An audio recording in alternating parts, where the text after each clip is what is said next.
Hey guys, a little bit of a different video today.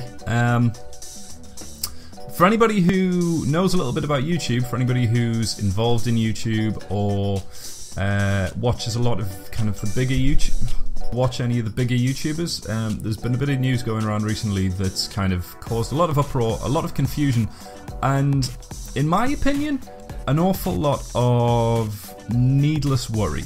This news is that YouTube is censoring channels for swearing, for covering controversial content, and basically what that means is they are demonetizing videos that they feel are not advertiser friendly.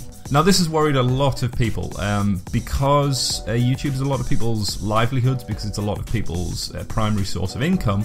The loss of ad revenue, which is basically what monetization on YouTube is a big worry, because that's the majority of their income. Now when I saw this news, initially I was worried, I was annoyed, I thought that it was a huge blow to YouTube's market share, but the more that I've thought about it, the more I actually just don't care. For those of you who don't know very much about how YouTube works, the way that content creators, I was about to say such as myself, but I'm nowhere near big enough, YouTube creators such as PewDiePie, the way they're paid is through ad revenue. So companies who want to advertise on YouTube will pay YouTube an amount of money in order to have their adverts roll before videos, during videos, after videos, or have that little banner ad at the bottom. Content creators are paid a percentage of that income, basically for being the ones who are creating the content that the videos, that the adverts are put in front of. That's paid on the basis of what's called a CPM, which is the cost per meal, or the cost per 1,000 views. Now note, that's not 1,000 video views, that's 1,000 times an ad rolls before, during, or after your video. So basically, if you as a viewer have viewed an advert, then that counts towards that creator's CPM. The average CPM on YouTube is $2 per 1,000 views. Now why this doesn't worry me very much, why the fact that, for example, my videos might be demonetized, which for the record they are unlikely to be demonetized because of the content that I put out there. I don't swear, I don't tend to cover particularly dark video games. But the reason I'm not tremendously worried is because ad revenue isn't a very good way of making money on YouTube. Now let me explain.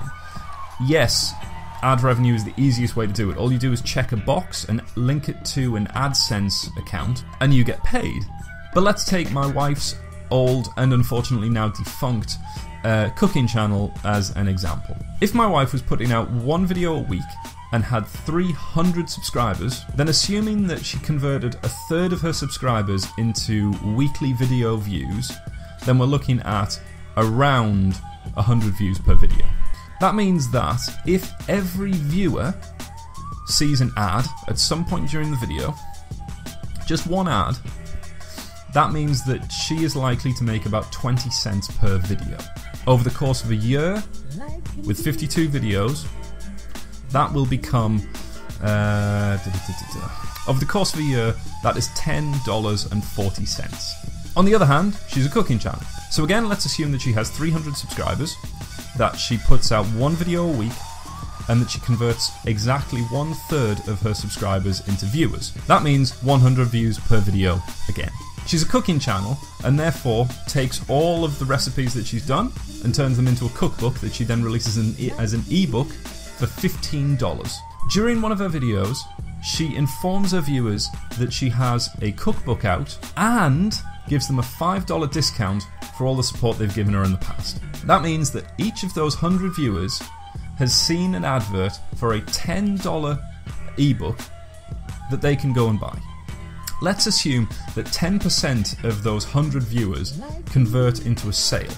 That means that all of a sudden she has 10 viewers buying a $10 book, creating $100 in revenue. That would definitely be dollars and not... So off one video she has $100. This concept is what's referred to as a third-party revenue stream. It essentially takes the viewer base that you've created and monetizes them. So instead of monetizing the platform, which is what AdSense does, it takes YouTube's system and you earn money from that system. You monetize your audience instead.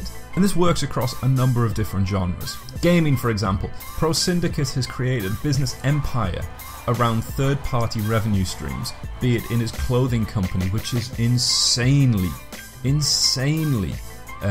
profitable. As a vlogger, in books, in life coaching, in even taking, for example, if you manage to build an audience, do you realize how many businesses don't understand social media and will take your advice, your consulting, on how to use social media strategies in order to create a fan base? Essentially, this new news, this new Facebook terms of service change only requires you to look at your channel as a business and monetize it as a business, rather than just allowing money from AdSense to come to you.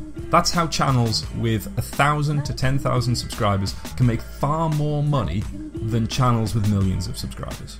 Anyway, sorry if this isn't your thing. I've just seen a lot of videos going around of people terrified that this is going to be the end of YouTube, that this is going to be the end of their YouTube channel. In all honesty, if you're clever about it, it won't be. And what I'm saying here isn't anything new either. It's stuff that you can find anywhere. Go look at a guy called Gary Vaynerchuk, or Tim Schmoyer at Video Creators. Both guys do really well in terms of teaching you how to monetize your audience, how to build your audience, how to use social media to kind of find people and help people find you. If you're interested in making YouTube a career, I would thoroughly recommend going and listening to those guys and everything that they've got to say, because that's basically where all this has come from. Final thing, I just want to make a couple of clarifications. First of all, people are assuming that this is I keep wanting to say Facebook, that this is YouTube deliberately censoring groups of people or creating YouTube for kids. In all honesty, it's not. From what I've seen, it seems to just be an algorithm that's been poorly implemented and is just blanket banning people. For example, Philip DeFranco, the big video that's been going around, all of his 12 videos that were demonetized have been remonetized. Anyway, I hope this has been helpful to those of you who are interested in YouTube, who are already on YouTube and want to become involved. But honestly, the sooner you get involved in third-party revenue streams, the better your business is going to go, the more likely you are to be able to make a living from this website. And I say that as somebody who honestly hasn't put enough effort into either building his YouTube channel or monetizing the YouTube channel. Anyway, thank you very much, guys. I hope you've enjoyed as much as you can enjoy me sitting down and talking business. If you've got any thoughts, if you've got any opinions, if you want anything clarifying, just drop it in a comment down below, and I will see you in the next video. Thank you very much. Bye-bye.